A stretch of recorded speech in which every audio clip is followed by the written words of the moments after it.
My precious children of God, I greet each one of you in the mighty name of our Lord and Savior Jesus Christ.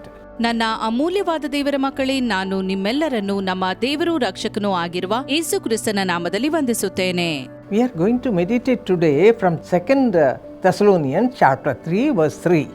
ನಾವು ಈ ದಿನ 2 ಥೆಸಲೋನಿಕ 3ನೇ ಅಧ್ಯಾಯ 3ನೇ ವಚನವನ್ನು ಧ್ಯಾನಿಸಲಿದ್ದೇವೆ. It says, "The Lord is faithful. He will establish you and guard you against the evil one."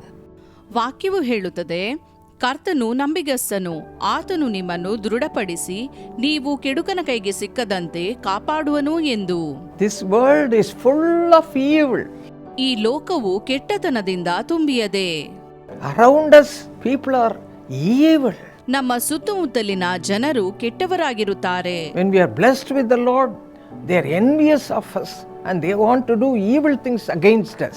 ನಾವು ದೇವರಿಂದ ಆಶೀರ್ವಾದ ಹೊಂದಿಕೊಂಡಾಗ ಅವರು ನಮ್ಮ ಬಗ್ಗೆ ಅಸೂಯೆ ಪಡುತ್ತಾರೆ, ನಮಗೆ ವಿರುದ್ಧವಾಗಿ ಕೆಟ್ಟದ್ದನ್ನು ಮಾಡುತ್ತಾರೆ. Abraham, Isaac and Jacob all were godly people.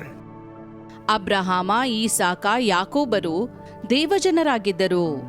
They sought the Lord diligently. ಅವರು ಶ್ರದ್ಧೆಯಿಂದ ಕರ್ತನನ್ನು ಹುಡುಕಿದರು. But they have to go through all kinds of evil in their own lives. ಆದರೆ ಅವರ ಜೀವಿತದಲ್ಲಿಯೂ ಅನೇಕ ಕೆಟ್ಟ ಸಂಗತಿಗಳು ನಡೆದವು.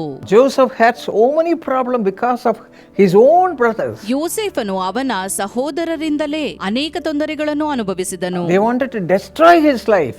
ಅವನ ಜೀವಿತವನ್ನೇ ನಾಶ ಮಾಡಲು ಪ್ರಯತ್ನಿಸಿದರು. Because he was following the Lord carefully along with his father, they wanted to destroy him. ಅವನು ತನ್ನ ತಂದೆಯೊಂದಿಗೆ ಎಚ್ಚರಿಕೆಯಿಂದ ದೇವರನ್ನು ಹಿಂಬಾಲಿಸುತ್ತಿರುವಾಗ ನಾಶ ಮಾಡಲು ಪ್ರಯತ್ನಿಸಿದರು. But read about his life in the Bible, how God protected him. ದೇವರು ಅವನನ್ನು ಹೇಗೆ ಸಂರಕ್ಷಿಸುತ್ತಿದ್ದನು ಎಂಬುದಾಗಿ ಸತ್ಯವೇದದಲ್ಲಿ ಓದುತ್ತೇವೆ. Because he was so careful to follow the ways of the Lord. ಯಾಕಂದರೆ ಅವನು ಬಹಳ ಜಾಗರೂಕನಾಗಿ ದೇವರ ಮಾರ್ಗದಲ್ಲಿ ನಡೆಯುತ್ತಿದ್ದನು. My friends, cling on to the Lord tightly. ನನ್ನ ಸ್ನೇಹಿತರೆ, ದೇವರನ್ನು ಗಟ್ಟಿಯಾಗಿ ಹಿಡಿದುಕೊಳ್ಳಿರಿ. All your people from your own home may trouble you. ನಿಮ್ಮ ಮನೆಯವರೇ ನಿಮಗೆ ತೊಂದರೆಯನ್ನುಂಟು ಮಾಡುತ್ತಿರಬಹುದು. They may like to destroy your lives. ನಿಮ್ಮ ಜೀವಿತವನ್ನು ನಾಶ ಮಾಡಲು ಬಯಸಬಹುದು. Don't be worried. ಚಿಂತಿಸದಿರಿ. Look to the Lord. ದೇವರನ್ನು ದೃಷ್ಟಿಸಿರಿ. Joseph looked to the Lord.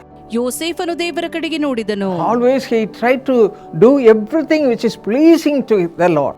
ಯಾವಾಗಲೂ ದೇವರಿಗೆ ಮೆಚ್ಚುಗೆಯಾದದ್ದನ್ನೇ ಮಾಡಿದನು. Same thing you also do. ನೀವು ಕೂಡ ಇದನ್ನೇ ಮಾಡಿರಿ. Do everything pleasing to the Lord. ದೇವರಿಗೆ ಮೆಚ್ಚುಗೆಯಾದದ್ದನ್ನೇ ನೀವು ಮಾಡಿರಿ. Read the word of God. ಸತ್ಯವೇದವನ್ನು ಓದಿರಿ. Follow his ways. ಆತನ ಮಾರ್ಗವನ್ನು ಹಿಂಬಾಲಿಸಿರಿ. Then the Lord will be with you. ಆಗ ದೇವರು ನಿಮ್ಮೊಂದಿಗಿರುವನು. He will establish your life. ನಿಮ್ಮ ಜೀವನವನ್ನು ಸ್ಥಾಪಿಸುವನು. He will guard you against all the evil things which are following you. ನಿಮ್ಮನ್ನು ಹಿಂಬಾಲಿಸಿ ಬರುವ ಎಲ್ಲಾ ಕೆಟ್ಟ ಸಂಗತಿಗಳಿಂದ ತಪ್ಪಿಸಿ ಕಾಯುವನು. In our own lives and in the ministry we had to go through many evil things. ನಮ್ಮ ಜೀವಿತದಲ್ಲಿ, ನಮ್ಮ ಸೇವೆಯಲ್ಲಿ ಅನೇಕ ಕೆಟ್ಟ ಸಂಗತಿಗಳಿಂದ ಹಾದು ಹೋಗಬೇಕಾಗುತ್ತದೆ. But every time we had the practice of looking unto God and tightly catching his legs. ಆದರೆ ಪ್ರತಿ ಬಾರಿಯೂ ದೇವರ ಕಡೆಗೆ ನೋಡುವ, ಆತನ ಪಾದವನ್ನು ಗಟ್ಟಿಯಾಗಿ ಹಿಡಿಯುವ ಅಭ್ಯಾಸ. Prayer. Only through prayer we had the Lord very close to us. ಪ್ರಾರ್ಥನೆಯಿಂದಲೇ ಮಾತ್ರ ನಾವು ದೇವರಿಗೆ ಹತ್ತಿರವಾಗಿದ್ದೇವೆ. My friends, do the same thing. ಸ್ನೇಹಿತರೆ, ಇದನ್ನೇ ಮಾಡಿರಿ. The Lord will not let you down. ದೇವರು ನಿಮ್ಮನ್ನು ಬಿಟ್ಟು ಬಿಡುವುದಿಲ್ಲ. He is a faithful God. ಆತನು ನಂಬಿಗಸ್ತ ದೇವರು. Surely you will be out of all your problems. ನಿಮ್ಮ ಎಲ್ಲಾ ತೊಂದರೆಗಳಿಂದ ನಿಮ್ಮನ್ನು ಹೊರಗೆ ತರುವನು. Shall we pray right now? ನಾವು ಈಗ ಪ್ರಾರ್ಥಿಸುವ. Father, thank you Lord for your protection. ದೇವರೇ, ನಿನ್ನ ರಕ್ಷಣೆಗಾಗಿ ನಿನಗೆ ಸ್ತೋತ್ರ. We are surrounded by evil people, Father. ಕೆಟ್ಟ ಜನರಿಂದ ನಾವು ಸುತ್ತುವರಿಯಲ್ಪಟ್ಟಿದ್ದೇವೆ ದೇವರೇ. But we cling on to you. ಆದರೆ ನಾವು ನಿನ್ನನ್ನು ಗಟ್ಟಿಯಾಗಿ ಹಿಡಿಯುತ್ತೇವೆ. You are our only hope. ನೀನೇ ನಮ್ಮ ನಿರೀಕ್ಷೆಯಾಗಿದ್ದಿ. Do everything for us. ನಮಗೆ ಎಲ್ಲವನ್ನೂ ಮಾಡು. Look unto your children. ನಿನ್ನ ಮಕ್ಕಳನ್ನು ನೋಡು. Those who are surrounded by evil, Lord, protect them. ಯಾರು ದುಷ್ಟತನದಿಂದ ಸುತ್ತುವರಿಯಲ್ಪಟ್ಟಿದ್ದಾರೋ ಅವರನ್ನು ರಕ್ಷಿಸು. Lord, be with them. ಕರ್ತನೇ, ಅವರೊಂದಿಗಿರು. Guide them and lead them and bless them, Father. ಮಾರ್ಗದರ್ಶಿಸು, ನಡೆಸು ಮತ್ತು ಆಶೀರ್ವದಿಸು ತಂದೆಯೇ. Jesus' name we pray. ಯೇಸುವಿನ ನಾಮದಲ್ಲಿ ಬೇಡಿದ್ದೇವೆ. Amen. ಆಮೆನ್.